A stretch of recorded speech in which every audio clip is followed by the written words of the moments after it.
presented by Hasina Music Ismailpur।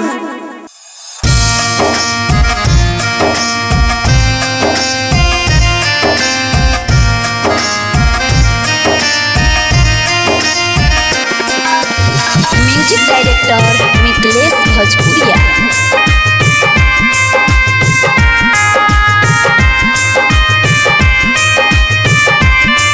अगे खुलल हई गलबल कोचिंगवा बड़ी नामवा हई गे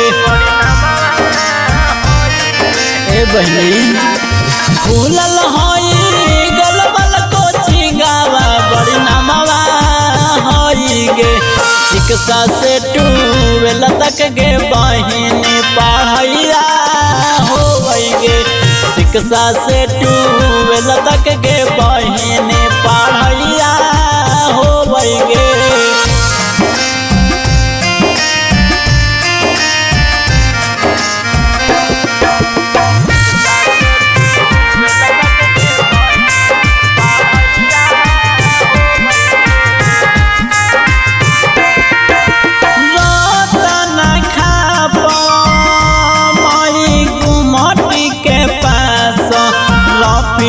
शहर में हई कोचिंग झकास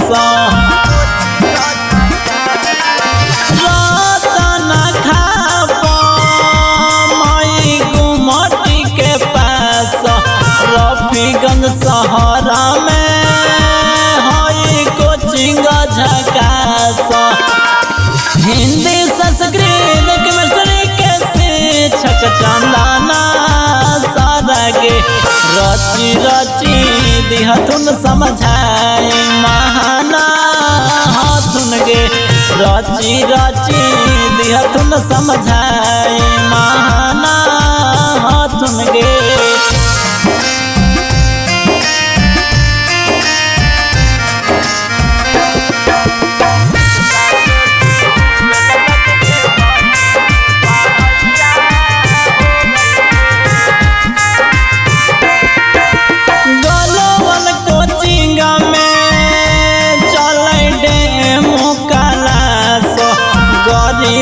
विद्यार्थी के देथिन सब शिक्षक साथ गलोबल कोचिंग में चले डेमो क्लास गरीब विद्यार्थी के देथिन सब शिक्षक साथ बायो एसएसटी के सारा कमला रची रची दिहथुन समझाई महाना हथिन गे रची रची दिहथुन बताई महाना हथुन गे।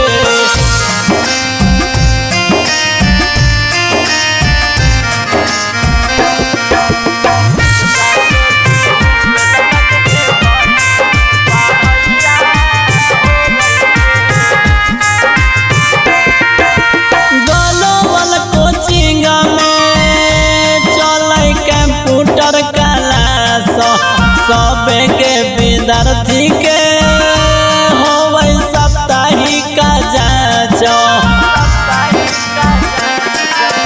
गलोबल कोचिंग में चले कंप्यूटर क्लास सबे के विद्यार्थी के होवे साप्ताहिक जांच मैथ फिजिक्स इंग्लिश के अमरेसा